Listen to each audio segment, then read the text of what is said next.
আমরা এদেশে আর কখনো ভোট দিতে পারবো কিনা এটা আমার সন্দেহ হয়।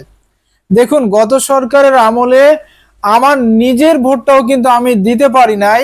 আমি ভোট দিতে গেছি যে আমি বিশেষ করে আমাদের পরিবারে যারা থাকে সবার যেই স্লিপ ভোটার কার্ড, এটা আমি আনতে যাই।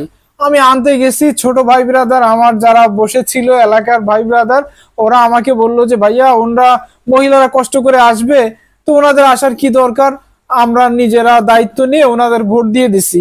আমি বললাম ঠিক আছে, আমার বাড়ির পরিবারের যে মহিলা তাদের ভোট তোমরা দিচ্ছ ভালো কথা, এখন আমরা যে কয়টা ভাই আসছি আমার ভাইদের স্লিপ গুলো দাও। তো বলে যে ভাইয়ারা কাজ কাম করে, সবাই কাজে ব্যস্ত থাকে, ওনারা টাকা পয়সা নষ্ট করে এখানে ভোট দিতে আসবে, তো ভাইয়াদের ভোটটাও আমরা দিয়ে দিছি। তাহলে বেশ ভালো কথা, তোমরা দায়িত্ব নিয়ে সবকিছু করছো, আমি অনেক খুশি হইলাম। এখন আমার স্লিপটা দাও। আমার স্লিপটা কিন্তু ওরা আমাকে দিছে, আমার ভোটটা কিন্তু দেয় নাই এখনো পর্যন্ত। তো আমি ঠিক আছে, আমি আমার স্লিপটা নিয়ে ঘুরতেছি, দেখতেছি আমি পরে যাব। ভোট আমি দিচ্ছি না, আমি কিন্তু ঘুরে বেড়াচ্ছি স্লিপটা নিয়ে। আমি ভোট কেন্দ্রের ভিতরে গেলাম। ভোট কেন্দ্রের ভিতরে গেলে আমাদের ছোট ভাই শামীম ও ছিল তাদের কোন একটা দলের এজেন্ট।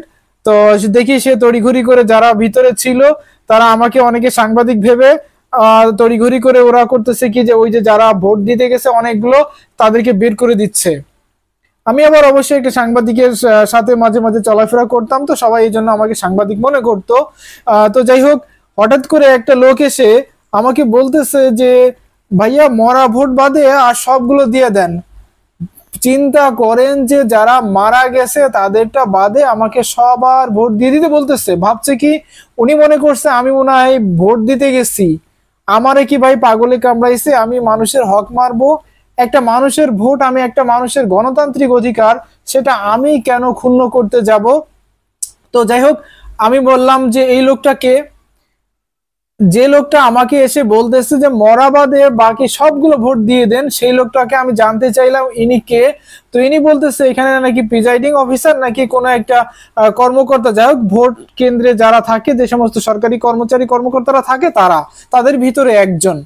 তো আমি বললাম এভাবে চলতেছে নাকি? পরে আমাদের ছোট ভাই শামীম ও করলো কি, ওনাকে ধাক্কা দিয়ে সরাই দিল। ও বললো যে ভাইয়া তো দেখতে আসছে, এখানে ভোট দিতে আসে নাই, উনি ভোট দেখতে আসছে কেমন হচ্ছে। তো আমি দেখলাম ভোট কেন্দ্রের এক কোনায় কালো একটা পর্দা দেওয়া আছে, পর্দার ভিতরে কিন্তু কেউ ভোট দিচ্ছে না, ভোট দিচ্ছে সব ওদের সামনে ভোট দিতে হচ্ছে। তো এটা আমার নিজের দেখা, আমি কারো কাছ থেকে শুনি নাই, কোনো নিউজ থেকে আমি এটা বলছি না, এটা আমার নিজের দেখা, আমি নিজে দেখছি এটা করতেছে এক একজনে। ও তার, আমি থাকা অবস্থায় একটা ছেলে 4-5টা ভোটারের স্লিপ নিয়ে আসছে ভোট দিতে। পরে শামীম করলো কি, ওরে ধমক দিল, হাই মানুষজন দেখিস না, তুই এখানে চলে আসিস, তুই না আগে এবার ভোট দিয়ে গেছিস? তো আমি বললাম যে দেখো না ওর কে কার কার স্লিপটা নিয়ে আসছে একটু দেখো। পরে দেখে যে মহিলাদের স্লিপ, একটা ছেলে আসছে ভোট দিতে, এটা কি তোর নাম? পরে শামীম বলে কি এটা কি তোর নাম, এটা তো একটা মহিলা স্লিপ, তুই কেন আসছিস? ধমক দিয়ে বের করে দিচ্ছে। তার মানে ওরা মনে করছে আমি মনে হয় ওখানে কোনো নিউজ কালেকশনের জন্য গিয়েছে, আসলে কিন্তু এমনটা ছিল না।